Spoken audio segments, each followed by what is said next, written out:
Welcome, everybody, to another interview from Fire in the Dark post season 1. And I am joined by Ice Cold Brew. Hello, everyone. Good to see you. I am Cole, aka Ice Cold Brew. I play Tristero Wax Valentine, the spider on the Fire in the Dark crew and the co-founder of Murmur Venture Project. And probably current only owner now. It's a shared partnership now. We all have. It's a different project soon. Yeah, that maybe a name change. We'll see. Yeah, we will see. And actually, while I'm thinking about it, you have a lot more than just wax. Tristero, Devil's Bargain, Desperate Great, Spider, Wax, Push Yourself, Needs Therapy, Stressed Out, and Quirky Valentine. Yeah. And probably a couple more from the finale. Just a little. Yeah. Oh, God. What a ride. So, starting off, so besides Fire in the Dark, what all do you do? So outside of Fire in the Dark, I'm also a cast member on Denari's Half Dozen, who we just wrapped up season 1 for on Huntsman's Hydra as well. I am a general manager for a Rocket League esports team called Demolition for minor league esports. I'm a part-time barista, full-time stress worker. I also co-host Inside the Table podcast with my friend Marley, aka Minar Linehan. And from time to time, I'm on streams, Sometimes I'm playing games, sometimes playing tabletop. Depends on the day. And I know for sure links to Inside the Table will be in the comments because I'm going to hype it up so that way there's more chance of me being a guest. Now, talk about Cole. Who is Tristero Valentine? And what I'm asking here is, what inspirations did you pull from? And that could be musical, media, or otherwise. I thought about this like basically a part of the way through the show, but Tristero is a little bit of a side that happens to me too often, but spin it out of control severely. Music inspirations, I think about I really do think about the Arcane soundtrack from that League of Legends Netflix show, which was really good. A little bit of Red Right Hand by Nick Cave and the Bad Seeds, just a lot of like kind of revenge plot stories. I watched a lot of The Wire before we started doing the show at one point, which was a lot of fun. The Wire was definitely a big touchstone. But the big thing from Tristero that kind of inspired me was just like, what if I take this personality part of me where I keep putting on more projects, do a whole bunch of work, volunteer for things, keep myself extremely busy, and ignore all my mental problems. And Tristero is like that worst part where I don't have a catch-all, where I don't immediately go, wait. I built a really shitty bridge and I need to fit a huge convoy across this bridge. Yeah. I need to slow down. That's such a good analogy. For those not in the content creation space that have no idea what we're talking about burnout, which happens a lot in our industry. Though kind of on that note, you say you took Tristero as a part of you and spun it out of control. How did you handle character bleed this season? Honestly, shout out to my partner. So a lot of character bleed for this season for me was just like being tired, a little bit exhausted, but being able to talk about everything that happened. So I have a partner who lives with me, and she and I both have various passion projects we both do. She doesn't really play tabletop games that much, but she likes hearing about stories, and so I'm always telling her what's going on after every session, and she always wants to hear the podcast and such, which is always really nice. So a lot of it is just decompressing and talking with her. It is going to my other job, which is me as a barista. I generally do love that because I get to go into work and my boss says, yeah, do whatever you want. And I start just making up drinks with whatever ingredients we have available.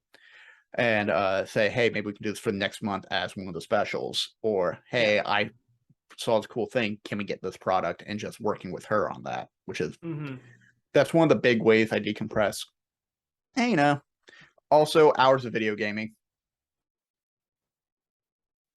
Yes, which going back to your Twitch streams includes Elden Ring, Cult of the Lamb, and Pokemon. And Um, Norco. and Norco. All very not stressful games at all. There's straight up a clip of me and Holly screaming because there is one jump scare in Norco, and Yep. it's awful. When did you first hear about Blades in the Dark? What got you into it? And what has hooked you about the system? So I actually first heard of Blades in the Dark. I think 2017. Yeah, 2017 is about right. Mhm. And this was back when it was first in development. They had just got like there were like a few first versions in before putting out the actual final edition. But it was Mhm. from friends at the table during their Mariota season, which is like their in between uh their first season and third season. Not second season, it was like a pre-third season, basically. Like a little mini Mhm. thing. Back then, when you rolled resistance, it wasn't 6 minus whatever you rolled, it was roll a d6. That's how much stress you take on. You roll low. It Ooh. was brutal. Ooh.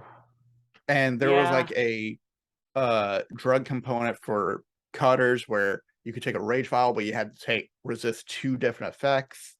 Mm. One causing you to just go and hit everyone in between, one being Mhm. frenzied.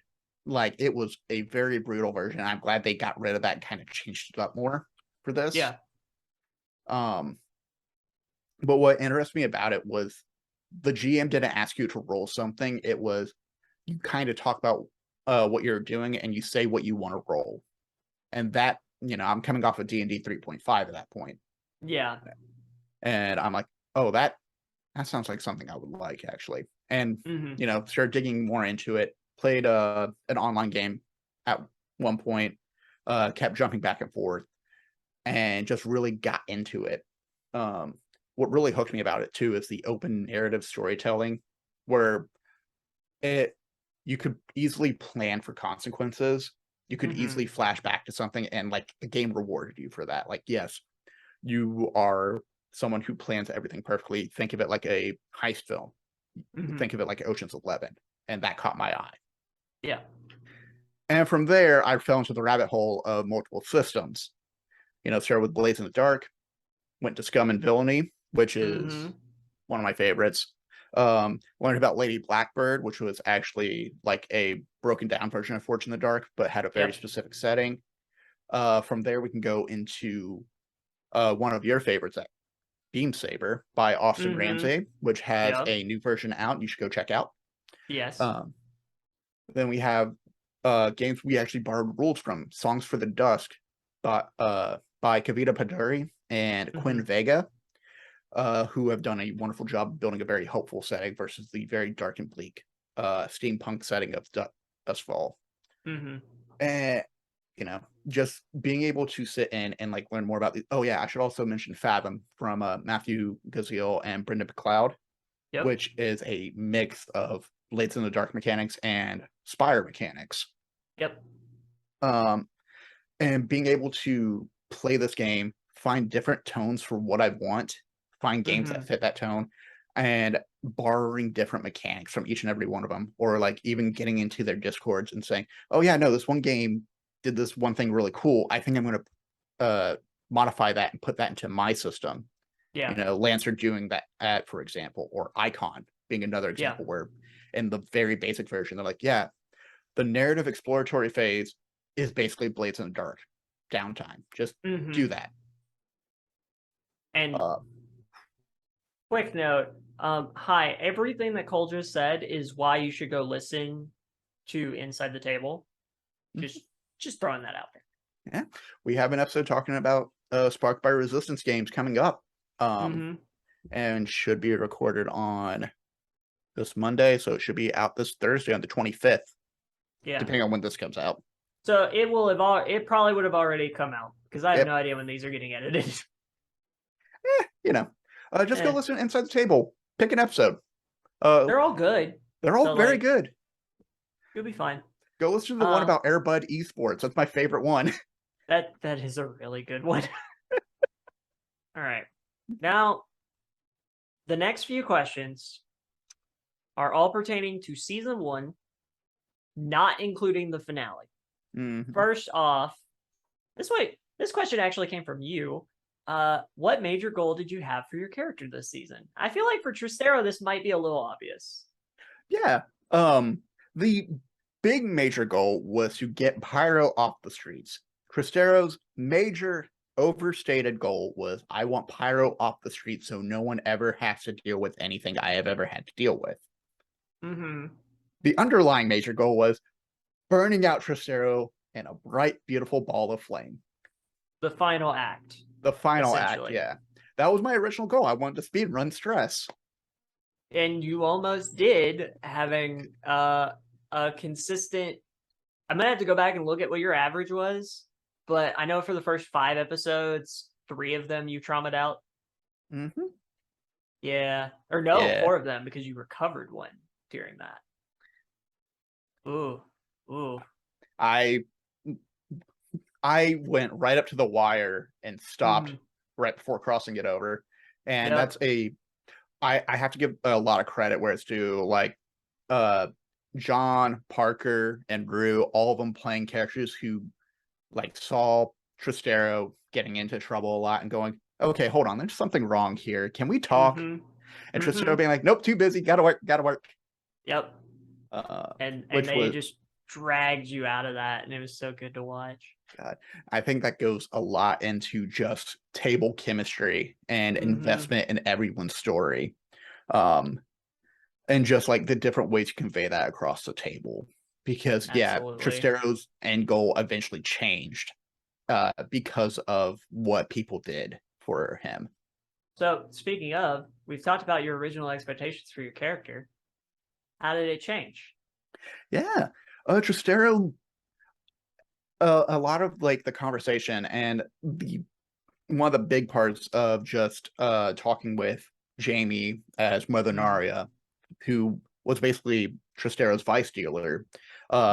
He had a obligation to take care of the grave of one of his dead lovers and ex-partners, Lim. And that was all he was doing with his time outside of planning and conspiracy building and, making the red string cork board in the background. And that all changed once Mother Naria said, you're doing too much. Get out until you can get yourself in check. And I actually that actually helped out a lot because I was like, yeah, no, what would he do? And I stole one of my vices I was going to use for one of my other future characters if I killed off Tristero successfully, and got him interested in theater that way, which makes it really fun for next season. The entire end goal for Tristero changed a lot because he was like, they're right. If I only do this, what is there going to bring? What else would be next? And as far as Tristero is concerned, it's like there's nothing after this. I had achieved my goal, and I'm just gonna, either catch the next train out of Dustfall or catch the next train into the Ghost Field. Well, that would have ended interestingly either way. But you ended up not leaving, and we'll talk about that in a bit. Now, we're hitting the highlight reel. Starting with your favorite episode outside of the finale, and why. God. I know, it's a tough one. A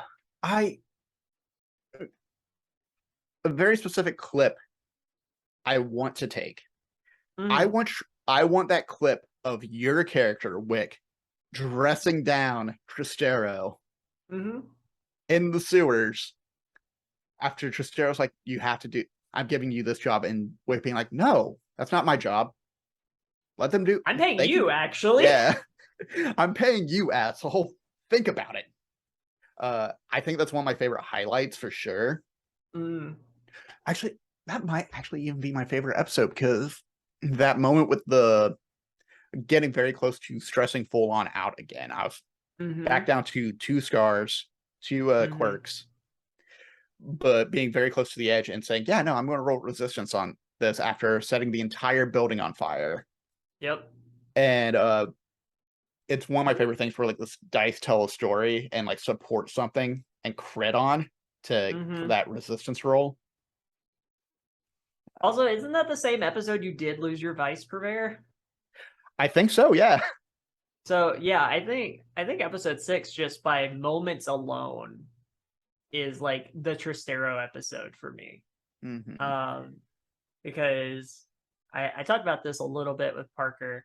My favorite moment was the Mother Naria conversation, followed by Wick trying not to pick, moments that have me in them, because I just make everything better. But yeah, that, and then my other favorite highlight for you was episode 5, right? That's the Silver Stag episode. Yes. You and John, partner and partner. I loved I need a reel that is just partner and partner moments from episode 5. When I said that, I was like, I'm clinging onto this bit for dear life. Yep.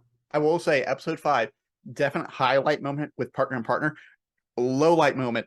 Hey, you want to do drugs to get you out of here? Yeah. Worst decision I've ever made. Yeah, that went terribly, honestly. Now, okay. So next up is favorite NPC. But before that, what pastry do you secretly wish Mort knew how to make? As Tristero.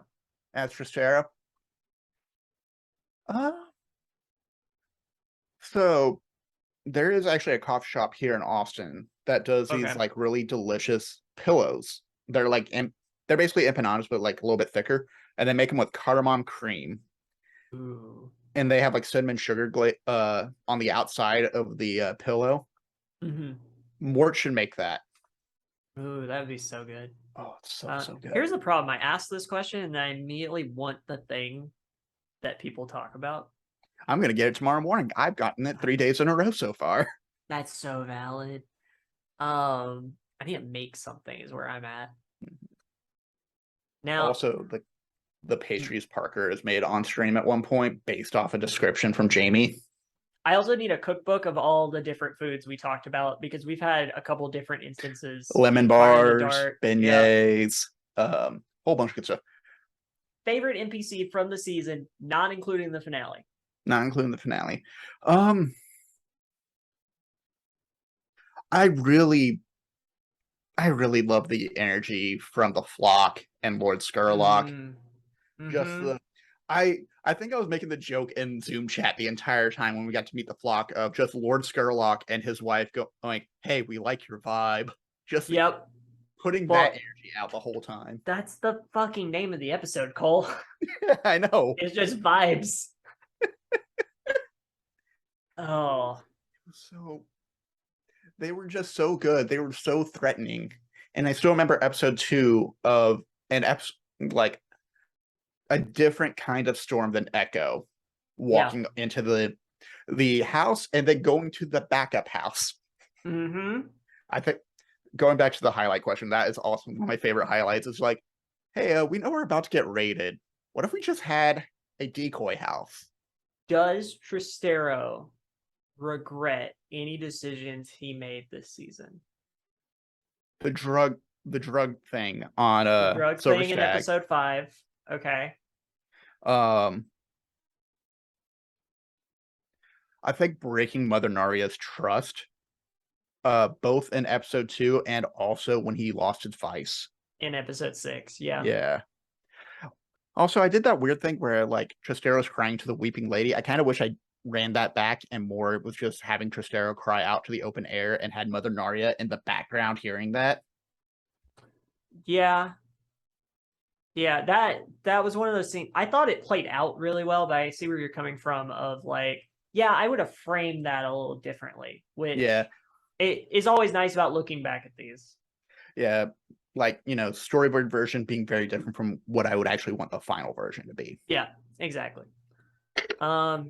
With that, we then dive into the finale and all of the intensity, red strings, and ridiculousness that it was. So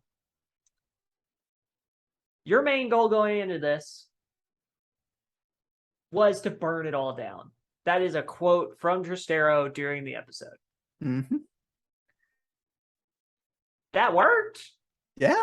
I straight up told them a couple episodes before, I will burn everything you know and leave nothing but ash. Yeah. And I think you did that. That being said, I just remembered how I did that too. I was like, oh shit, I didn't even think about that, but sometimes you roll a 6. Sometimes you roll a 6. So for each character in your party, because the finale is something I really wanted to dive into, because that's the whole reason we wanted to do these interviews in the first place, was to get y'all's reactions about the finale. For each character, what was the highlight moment? Oh, let's start off with, I think the highlight moment for John was that one fucking line that Mort said of, if you don't want to be a father, I can help you with that, or something along those lines. Just like it was, and I have it quoted in Nightbot for us. But it is, you keep saying you didn't want to be a father, so let me end that for you. So something along there, because I remember end that for you, and I was like, oh. Also, no one saw that twist coming.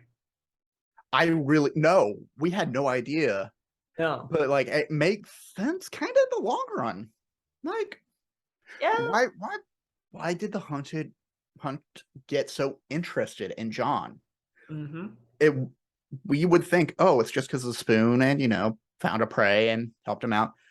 No, the hunt just saw him and went, oh, I know who you're related to. Yep. And Parker and I have our own chat going on, and I'm going to get the rest of them into a big group chat so we kind of start talking about stuff. Yeah, but I really want to know all of Mord's backstory, because the whole, your sister and your mother are off in Taikarosi. And I'm like, wait, what? Also, hold on. To be clear, we only know the mother's in Taikarosi. The sister got brought up later. So the sister might still be in Duskfall. I just had a lot of thoughts hit my head in the back right now. Yep. We also have like a whole conspiracy theory of like who. Go watch the finale. If you're listening to this and you haven't seen the finale yet. There's spoilers for the finale are allowed. Go ham. Yeah. We are currently theorizing who all the masked people are. And I know you said leader of the Hive, she invited herself there, but how did she get that info? That's fair. I like that counterpoint. Parker said, oh yeah, no, she invited herself. And I went, yeah, no, that's right. And then next morning I immediately messaged, how did she get the info though? I mean, she's the Hive. They kind of know, they're tier 5. They kind of know everything. That's my assumption of the Hive though. God. So there's that. Okay, so speaking of Parker, what was your favorite moment for Asher? It's a little bit of just like the murder of File Smasher. Yep. That was pretty hardcore. But there was also there was something else she did like early on in the episode. I'm trying to remember what it was. Talking to Archie. It was a hug for Archie. There it is. Yeah. Especially after we like the whole reveal, the hug for Archie, just like, oh. And I'm gonna say this now, so you can remember it when we start up season 2. I told Archie I'm gonna hug him after the job. Oh no, I brought that up in the interview with Parker. Also, let's not forget John or Mort also hugged Mhm. Archie, and that scene was adorable. Can I just For say it something about John real to quick? end, yes, absolutely. John is an absolute talent and a amazing actor, and his character carries so much weight in just little movements and silent Hmm. things and just letting stuff hover. And it's more impact than anything I could do as Tristero trying to make a big grand gesture. Because John knows how to carry a moment. Yep. And like that is the biggest thing I love about John is he is a man of talent, knowledge, know-how, and expertise. Hmm. I I agree. We will be touching on all of the cast members in a similar light here in a bit. Mhm. But yeah, all right. So we've got Mort, we've got Asher. Rue is so cool. Crow Rue is so is cool. Rue and Crow are so fucking cool. Oh my god. Overall, Crow, I think the entire dynamic of the crew would have been so different if Crow was never there. Crow I is agree. such a very Ba- needed individual. Based on the episodes where Crow isn't there, I agree with you. Hmm. Uh, Z is also Rue. If you're watching this, you're wonderful. I love you. I love everything you do. You are absolutely amazing. I am so happy you were on the cast. Crow's highlight moment. Oh god. It's gotta be the makeup, ain't it? It's gotta be coming back from the break Yeah. with the makeup and like releasing all these ghosts and like Hmm. finding out who Vile Smasher killed. Yep. Yep. So speaking of that, I brought this up with Parker. Here's the benefit: the more of these I do, the more weird questions I get to ask. How's Tristero know all 33 names? I think he lived in the same apartment complex at one point. I think he lived there at one point. That makes sense, but also damn. Yeah. um, and then my other thing. Sorry, I meant to do this as we were talking through them. Um, More for me, the favorite moment was hugging Archie. But again, as I've mentioned, I knew Archie was gonna betray y'all at the end. Yeah, you traitorous motherfucker. I know, I know. It's like I'm a producer and I get to know things ahead of time. Um, but with that moment broke my heart. Like it was so good. And then for Asher, I actually had two because they exemplified the same trait that kind of developed out of Parker's character. Um, Coming to get Tristero to help Mort and be like, I don't do the talking, you do the talking. Get down there. Um, and then the in right before we cut to break, the harpoons hit the boat, and you see the blue coats outside, and you say, I don't have the stress for this. Parker is on point and goes, I do. Can I talk about that real quick? My Yeah, initial absolutely. plan, my honest to God initial plan was this is where the rest of the crew goes to jail and Parker has to break us out next season. I was prepared to like the reason I started grabbing stuff was I was going to give it to Parker because I knew they could go Mm-hmm. into shadow, disappear, and Yeah. then reappear wherever, and then we just figure it out next season. And that, and then Crow mentioned I have a ghost key. I was like, oh yeah, we can do ghost shit. Well, to be fair, to be fair to you in the moment, um, you didn't know Rue had enough stress for that because I think you have to push yourself to do it. So I'm very happy about how it ended up though. That was oh really yeah, cool. oh yeah.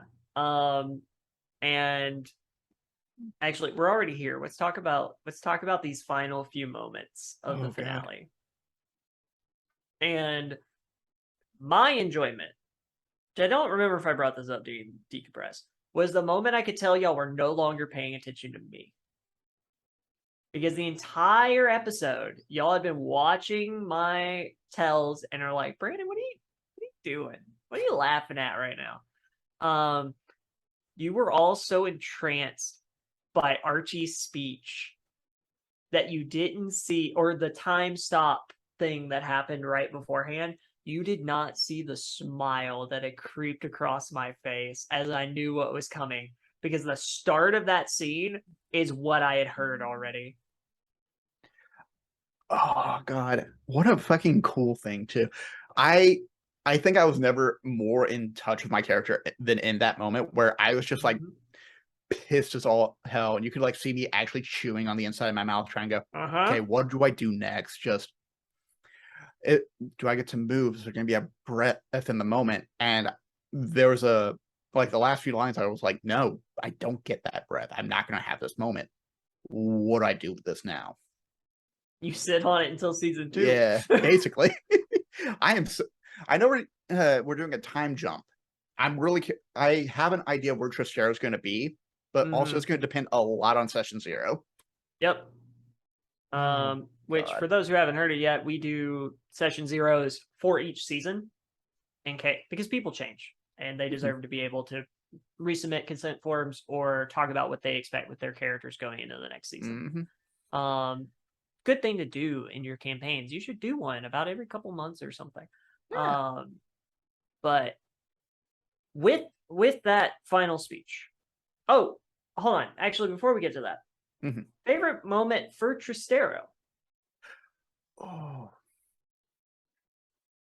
One part of me is the kill. The other part of me is walking downstairs to help out Mort, and then immediately going, "Where's the safe?" Yep. That was the moment. So that was the moment that Parker had picked for you. And then mine was the kill, because I thought that was really, like, it was very powerful in its own right. And the reason I specifically call it out is because both you and Parker looked at the kills, because that's the only kills y'all got that episode, and immediately wanted to go to Skag and be like, told you so. I will say my runner-up is, for a favorite moment for Tristero, is the speech to Mort, who is having like a breakdown of just like, I think you immediately messaged me like, how much Destiny do you play? Yeah, because I was like, you called Mort a guardian, and the way there was a cadence to it that was like, that's fucking Zavala. Why is Tristero Zavala right now? And then I had Jamie private message me, and it was like a goddamn Destiny reference. I never thought I'd see it. I was very proud. Like, I knew as I was saying the speech, I was like, I have to end it with "Go get him, Guardian." I have to end it with that. Yep. Which that was so is also good. I will say is backed up by the fact I've been reading a lot of the Brightest Things We Know, which is Destiny based. So which you and I need to talk about, because you told me the touchstones for that, and I went, I am very interested in this. 2023. All I'm saying. 2023. Yep. I have ideas. Yep.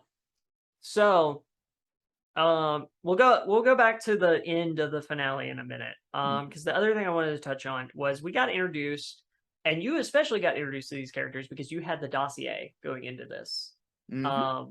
Which I'm hoping by the time I've posted these interviews, I've also uploaded the dossier for folks. But out of all the NPCs introduced in the finale, who is your favorite? Oh God. I really, really, I like the cockiness of Talia, the bear. I love now the bull.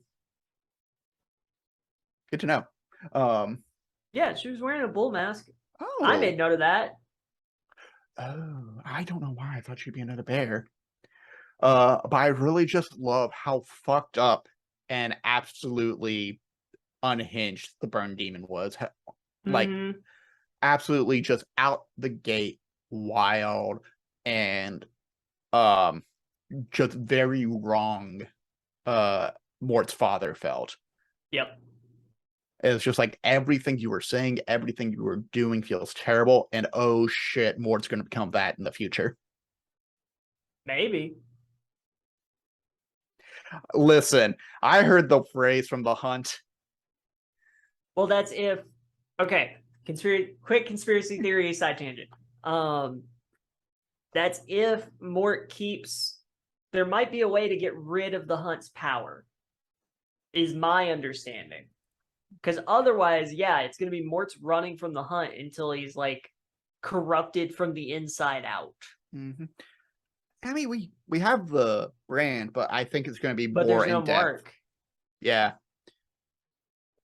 I do think we're going to get more affiliated with the Damned if we survive our arrest warrant. Because like, so that's what you're thinking. that's what I'm thinking at the moment. But honestly, there's a lot of different ways to crack an egg. That's fair. Okay, we're gonna put a pin in that. Oh yeah, because I have a whole set of season 2 questions. We're gonna put a pin in that.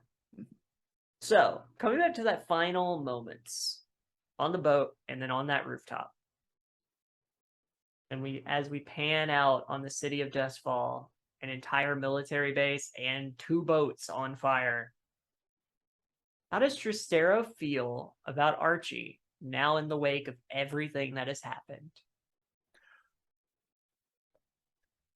This is kind of previewing what I've been thinking about for the past few days. Yep.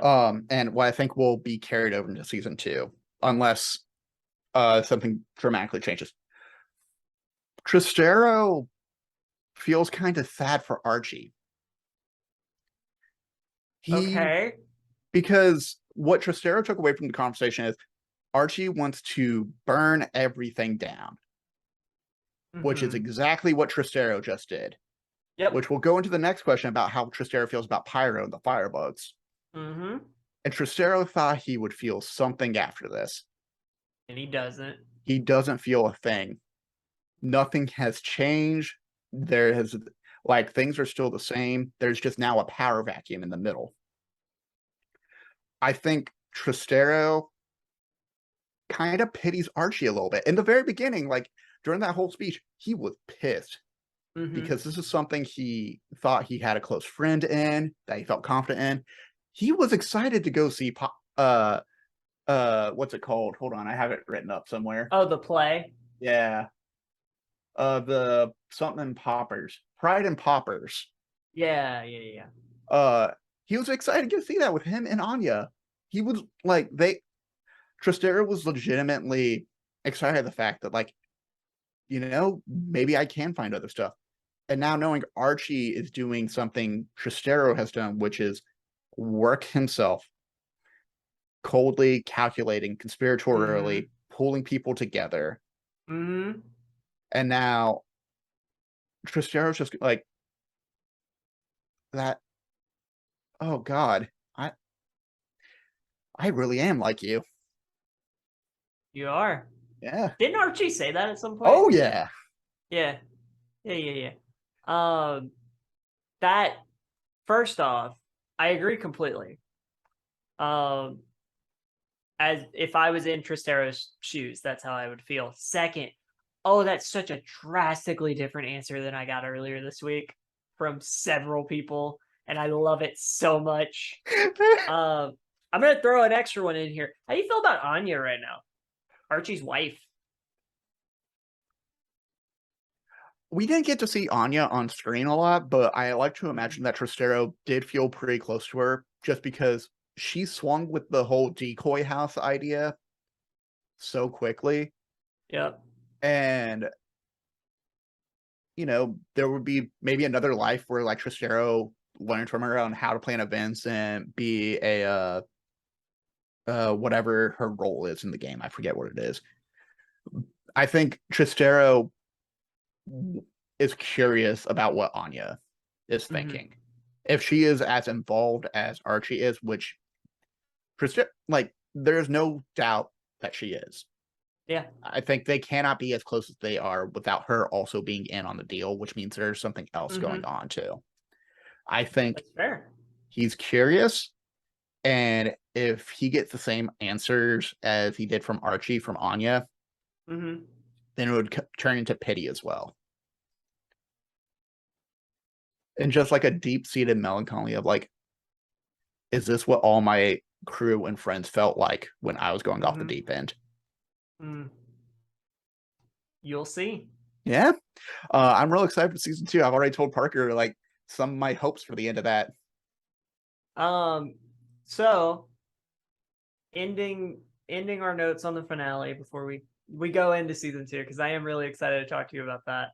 How you feeling about Murmur, knowing that it was just a catalyst for this to do exactly what Archie wanted?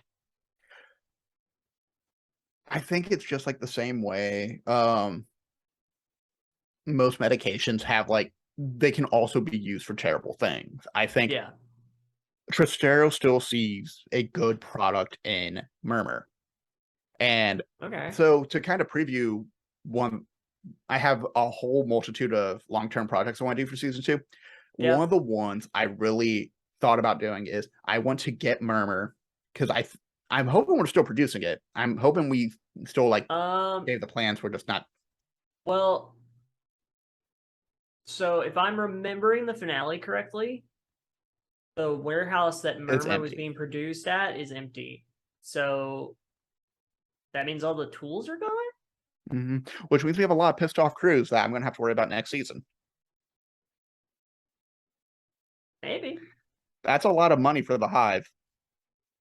That is a lot of money for the Hive. And you were supplying it to Anya, to Helene for the Silver Stag. Yeah, that's a season 2 problem. That's a couple months from now problem. That is a couple months from now problem. But one of the things I did want to do with Murmur is I want to, and I'm probably going to deal with the flock on this part, but one of the ideas I had was like, what if we take Murmur, manipulate it to where it locks into one memory and one memory only, and then you can interact and walk around that memory freely. Because I want to go back to that entire conversation with the Kindled and start getting physical descriptions of them that way. Oh, that's smart as fuck. I'm the spider for a reason, motherfucker. Yeah. That was we'll get to that. Last question on the finale. At the end of all this, how are you feeling about your crew? These people have seen me probably at my worst and decided to stick around when I needed people with me the most. And I have also seen at least 2 of them at their worst. And I want to be there, or at least one. Maybe at most 2. Yeah. I think at this point, the crew is something very close to Tristero. And now the question is, what is he not willing to do for the crew? Interesting. Okay. So now for the bread and butter, at least for me and you, because we have not gotten to talk about this outside of 1 or 2 messages to each other. Season 2. And the first question comes from Jamie, and we both already know the answer to this. Has Dustfall seen the last of Tristero Valentine? No. They will be back, but you might see some extra people pop up here and there. And has Dustfall broken Tristero or made them stronger? I think the answer to this is both. I think in order to be stronger, they had to be broken down and just like they had to figure stuff out, experiencing it. They had to reach a goal and realize that wasn't the satisfaction I expected and be let down in order to refocus and think it over again. Speaking of thinking, what's your mindset for Tristero going into next season? To resolve and unravel. Okay. I think is like the 2 things I'm going with is. So resolving what happened during the finale. And then what all are you unraveling? Because I think that could go several directions. I want to know what I think Tristero would be like, what pushed Archie to this point? Because I told him what pushed me to my point. I want to know what is making him think this way. Mm-hmm. And like that's going to be, again, a whole bunch of long-term projects I have ideas for that I straight up told the crew, like, or I've at least mentioned to Parker, I think this is going to end up being a crew long-term project where we start digging down on this between jobs. That'd be really interesting. And Mm-hmm. I have a feeling you'll learn a little more about that throughout the season since the focus is the Kindled. Mm-hmm.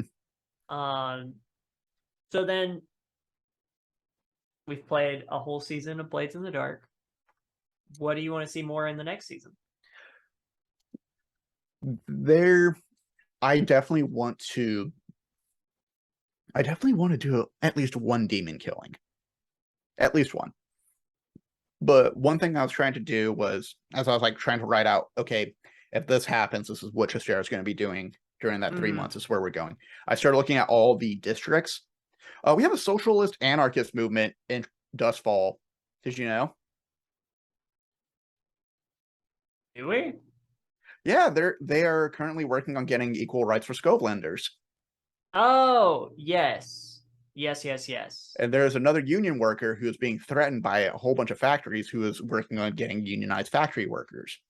Mm-hmm. And I kind of want to interact with both of them because I think Tristera is going to be like, oh yeah, I need to go read the Communist Manifesto for a little bit. Yeah, that's valid. Yeah. Interesting. Yeah.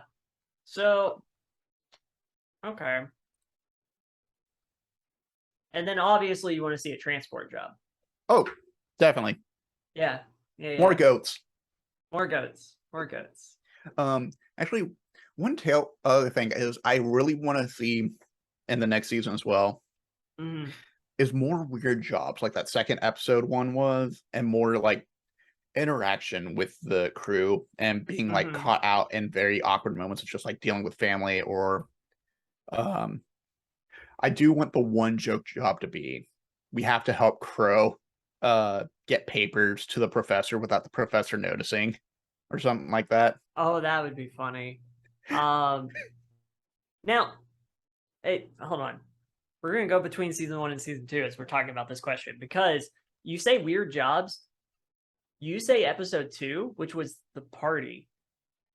I think episode 3, where y'all go out to the Deathlands. I want to do that one too. Which was such Scooby-Doo shit the entire time. Episode 3 was a great way of just like, hey, what if we made Blades in the Dark a dungeon delver? That is really what happened. Yeah. There are fortunate games like this, but like doing this in our show, I think was really fun. I would like to do that again. That's why I was like, hey, we should make a town out in the Deathlands for the Quiet Year game. Yeah. No, I agree. And as you and I have talked about, I have a little project on the side that I'm hoping we'll get to do on Huntsman's Hydra at some point where it is more of a dungeon dweller. So we'll see. So okay, so yeah, more weird jobs, and you want a demon killing. I mean, I know the perfect person to go to for demon killing. I'm gonna be 4 people actually. Yeah. So I'm gonna be more polite to the damned and actually call ahead of time. That's examine a great protocol. Plan. That's a great plan. So speaking of what that was leading into, y'all are now without a patron. What's Tristero thinking? Is he thinking the damned? Honestly, I was of like 2 different thoughts. Okay. And a part of this was like me and Parker and I talking. I think it'd be interesting to have Helene be our patron, work out the Silver Stag. Yep. I'd also think it'd be interesting if we forgo the entire patron thing and we change crew playbooks entirely and trade that patron ability out for something else. Oh, so instead of being hawkers, be something else. Because we have we have a skill set that has shown itself a lot that makes sense for another playbook. and that we Which could one? easily do if we wanted to. Which one are you thinking? Shadow. Yeah, I should say smugglers just so you can send that to Jamie. that would be interesting. But Everything's based off vehicles now. yeah. Listen, there's a Sparkcraft car playbook we could get. Oh God. Oh That's why I no. kept joking with Wick that like, are you gonna make a car? Are you using I'm pyro too to make nitrous? I'm too busy for cars. Let's be Yeah. real here. But like my actual answer would probably be like we would be shadows, we would be burglars and spies, Mm-hmm. and we could still technically borrow stuff from the Hawker playbook. Yeah. Patron, good stuff. All that stuff could be utilized in selling information. But that's also if you want to keep part of that is also do you want to keep the murmur business, which we've kind of talked about. Yeah. And it's also how much of that can you actually keep?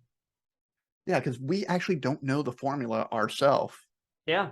We know people who know the formula because they messed with it, but Yeah. no, for the most part, we don't know what it is. Which actually, if you wanted to keep murmur, then Skurlock might be a good bet for a patron. Another thought. Mm-hmm. God. But we have to like deep background check everyone we work with because any of them could be the Kindled. There are so many people on the Kindled. Is it 8 or 9? I think it's 9. I think it's 9. Because I think it's Archie plus 8, and you know 2 of them. Yep, we know that. Wait, we didn't talk about this. you want to throw that question to me real quick? Yeah, how did you feel knowing Marasi was alive and your next enemy? I thought about it a lot. Like again, it is that in the moment, anger towards Archie for withholding that, shock that she's alive, the thought of wait, then who did I bury? And then relief afterward. Because like, well shit, I guess she's not running with the firebugs. That brings up more questions than answers, but hey, she's not hooked on pyro, at least. Kind of, maybe. Maybe. And I'm gonna say this too. I think knowing this will be a point of weakness for Tristero. But I want you to tell Jamie this in case you and them have like pre-season 2 talks. I think Tristero, at least once every couple of weeks, is writing a letter and leaving it on the grave where he buried Marasi. Oh, hoping the real one comes around and finds them. No, just simple like, hey, how you doing? Yeah. This feels like I feel relief that you're alive. And just like venting out all that hurt and explanations and such, but still like, something nice. Which will be a point of weakness, and again goes back to Tristero kind of pitying and like no longer on this quest for revenge. Yeah. I was not going to be upset if Tristero died because I was like, to me, that was good storytelling of like, if you go on a revenge plot, but it gets cut short, that's what happens. Yeah, that's fair.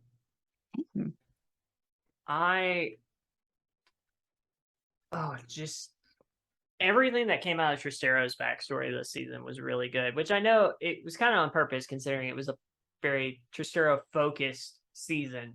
It now makes me really excited for seeing. I know we've been teased that Asher's backstory is coming up.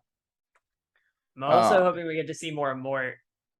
I want to see more of Crow's dealings with Lord Skurlock as well too, because I think that's like a question from season 1 and will be interesting to hear from Rue's interview because Crow could easily just go back to Skurlock. Yeah. And that can be it is a safety net for Crow, but the last thread snapping for the crew, I would say. So speaking of, we saw the image of when Asher looked at Rue with the ghostly eye. We see that last string. Who do you think that is?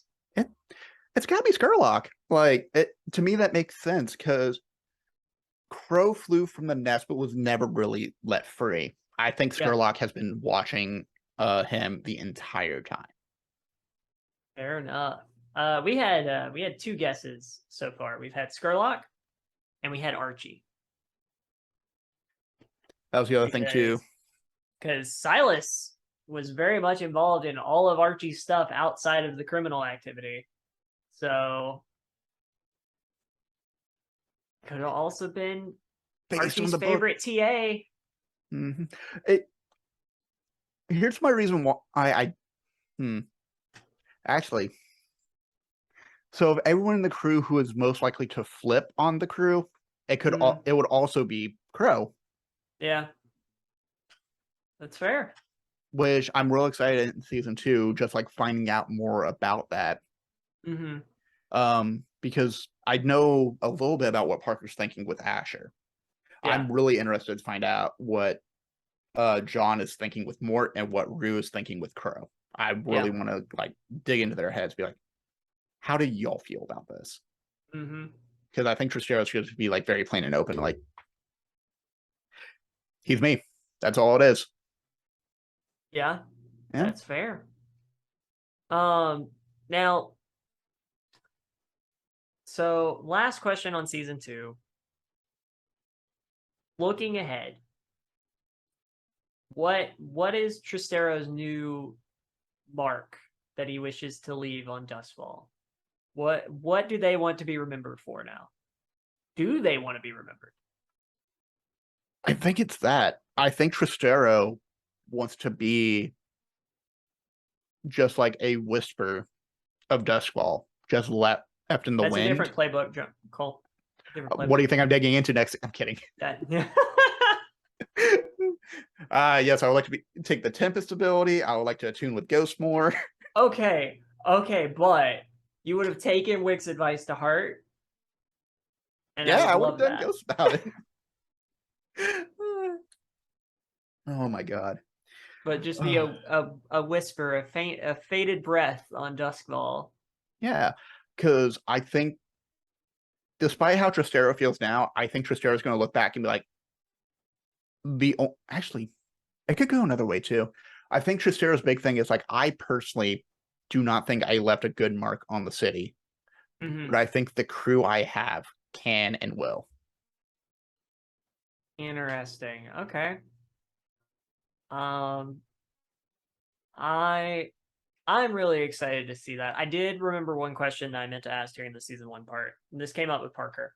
Because we dived quite a bit into each episode. When we got to episode 6, my main question was, how was it having an unknown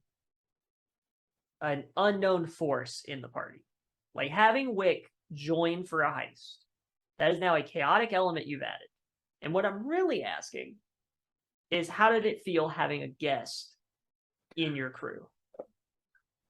I think that 5th person dynamic of having someone who is tangible and able to interact and has their own skill set was a lot of fun. I would love to see more of that in season 2. I would love to have Wit come back. I would love it if Scag came back and just went, why not just murder the entire place? Less problems since everyone's dead. No witnesses. No heat. No witnesses. Well, according to Scag, no heat. There's definitely heat. There's definitely heat. And also y'all have like a whole ability where you don't get heat. Fun fact, we didn't pick that up until we were almost done with that campaign. I think we picked it up only come at the end. I think we picked that up right before the Ghost Leviathan showed up. God. I have to point this out in the finale too, because I think I typed it in Zoom chat again of just like, what comes out? What comes out when Crow is doing the whole summoning thing? I was like, Ghost Leviathan. It's always a Ghost Leviathan. That's always the answer. Oh god.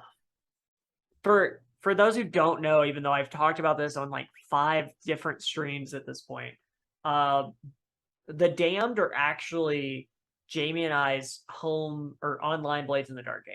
It was off stream.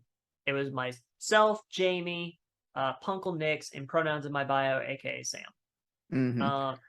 If you know any of them, you can completely figure out who's who very easily because we all kind of played ourselves. The Ghost Leviathan was our final boss because we killed a demon, but in the process, it lost control on the Ghost Leviathan that it was trying to absorb to become more powerful. Mm-hmm. Rip us and Duskclaw.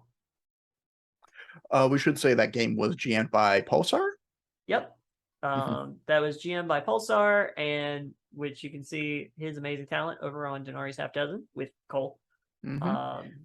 And you actually get him to run games for you over at startplayinggames.io.com. Game. I think it's startplaying.games. There we go. I have an account because I left a review after the Blades of the Dark game. Mm-hmm. But that's all I got on season 2. Now, talking about the show overall, all encompassed. What would you like to say about the cast, the crew, the channel, anything? This is your open stage to talk, to praise or damn anyone you want. All right, let's talk about Huntsman's fucking Hydra. All right. These motherfuckers got a wonderful group of people together, encouraged them to have a space to play online and showcase their skills and make a show. Mm-hmm. You made a tweet about this, and I agree. Fire in the Dark is a great example of a show. Mm-hmm. Yes, we talk about the dice rolls. Yes, we get into the conversation about what happened. But there are dramatic moments carried by people like Crow, carried by Mort, carried by Astir, who are Rue, John, and Parker, respectively, who know exactly how to emote and bring out emotions in everyone else at the table. Who, led by a wonderful, amazingly talented GM, who, by the way, this is their first time in a long-term streamed campaign as a narrative storyteller.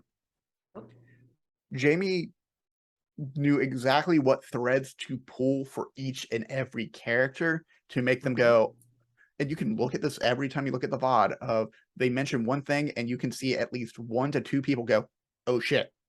Yep. I don't like that. And if no one does, it's me in the background. Yep. The Huntsman's Hydra is a great place to have a show, to showcase games, to showcase very talented people. Please support the show over it. If you are watching this, you probably supported the show already. But if you show this to your friends and your friends like what I'm talking about, get them to listen to the show. Leave a 5-star review on Apple Podcasts, Spotify, Podbean. Watch us do it live on Twitch. So a weird phrase. And then if you want to continue giving, please do. It goes back to support Brandon and his partner, and it helps us out and encourages us to keep doing this as well. Now that I said all my praises about everyone and how talented they are, fuck you, Jamie. Fuck you. This is the only part I'm clipping. I'm going to ignore all of that. I'm going to clip this right here. How dare you break my heart with Archie? How dare you? How dare you come back and come at me with Marisol? Oh, God. I mean, you can be mad at me, too. Yeah. Also, fuck you, Ashen. There you go. You don't get to say it very often, so I'm letting you have this one. Usually it's a fuck you Cole in the chat. Exactly. Oh my God. It's a good stream if I'm able to get a flip off from you off camera, or if I have a fuck you Cole in the Twitch chat. Yep. But yeah, no. Actually, let me go back to the cast. To talk about Parker. Goddamn chaotic energy. Just they do such a great job of just being like falling in love with like some wonderful characters and like giving that emotion on screen, and at the same time making everyone feel like everything's fine, and then immediately coming in and be like, oh yeah, no, I break into the safe while the giant monstrosity is right behind me. Like, there are so many good moments with Parker. Rue does such a good job with the inflection on their voice with the way he speaks, the way they give that like nice, calm, slightly creepy tone that makes you go, "Oh, right, Z is a whisper." Mm-hmm. And I've already said my thing about John about how he carries these silent moments with the most impact. John is fantastic. Go listen to Downtime with John and Emily if you want like some more joyful stuff. Yeah, joyful stuff. Go to that. Anything else? Outlaws and Old Ones, which Mhm. is all of that is a part of the Outlaws Network, which are dear friends of Huntsman's Hydra. And actually the reason we use Podbean. Mhm. Yeah, just I am extremely lucky that Jamie recognized me from a lot of chats and that I love tabletop games so much because I got to sit at a table with such amazing people and get to hang out with people who I am excited to call friends. And if I see them at any convention and we end up going somewhere, I'm probably gonna make them play other games too and be like, hey, you remember Blades in the Dark? Let's play a happier one, or hey, let's play a horror one real quick. Rue would love that. Rue would love that. Oh my god. And I talked about this a little bit when I was chatting with Parker, but the other thing I really enjoy about Huntsman's Hydra is being able to bring folks like y'all together. Especially when I get to see y'all's table dynamic, and then I go, okay, I need you two for a show. I need you two for a show. You can be pretty much anything. And just the joy of like being able to see what y'all really enjoy about these different shows and say, okay, let me give you more of that. Because like for you, you're kind of my jack of all trades, and that I really get to enjoy. Because hell, we had a conversation earlier this week because Mariah brought up wanting to do a one-on-one game, and she really likes Blades in the Dark, but she wants like the full one-on-one experience. And I went, all right, Cole, I haven't had time to look at itch. Do you know anything? And I get 6 games that may or may not work. It's actually more than 6 now that I'm looking at it. It was Yeah, no, because 8. you It was asked, 8. and then I went and talked to. I actually want to shout out a community real quick. Yeah. There is a community I actually joined back in 2018 that really encouraged me to get into more tabletop games. I started playing a whole bunch of them, and they're game devs. They are community advocates, and one person is not only very active in their hometown as a community activist, but they also care for a lot of cats. They have no fewer than like 4 cats in their homes at all times because they foster a ton of them. But Roll+Bond is a amazing community that started off with people who liked friends at the table, who liked their games, and said we should make a one shot to play this. And so many people said that they went, let's make a Discord and we'll That can manage that. host all of those. Yeah. We have had no fewer than like 5 games running at one time. That sounds right. Yeah. And when a new season of Friends at the Table came out, we had 10 rooms of Blades Beam Saber and 5 rooms of Armor of Astir Advent, which is a Powered by the Apocalypse mecha fantasy, science fantasy game by Wergazelle. Okay. Definitely check that one out. That's really fun. It has some really fucking sick mechanics in it. And we'll have info about Roll+Bond in the show notes for y'all. Because Cole's said nothing but good things about this community. If you want to check them out, they also have their own Twitch over at Roll+Bond, and every year they come together to do a about 72-hour fundraising event, playing various games. Some of them are being play tested live on stream, which is always great. Yeah, and a lot of them are games that are made in that Discord.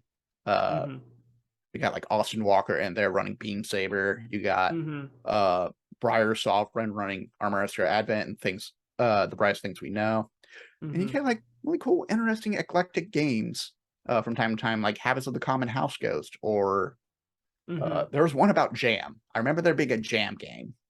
A really nice community. Definitely check them out. Yeah, no, this is where the rabbit hole started for me. This is where I like saw it and went down first. I go. All dice, all character sheets. Let's go. Sorry, I went on a tangent there. No, you're all good. Also, it really helps because you ran was it Fathom that you ran in the Huntsman's Hydra Discord? Which that's another thing we try to encourage is if there's a system you really want to try, we can give the tools to do that kind of thing. We're not as focused on it as Roll+Bond, obviously, but like I am more than happy to give the space for that kind of thing.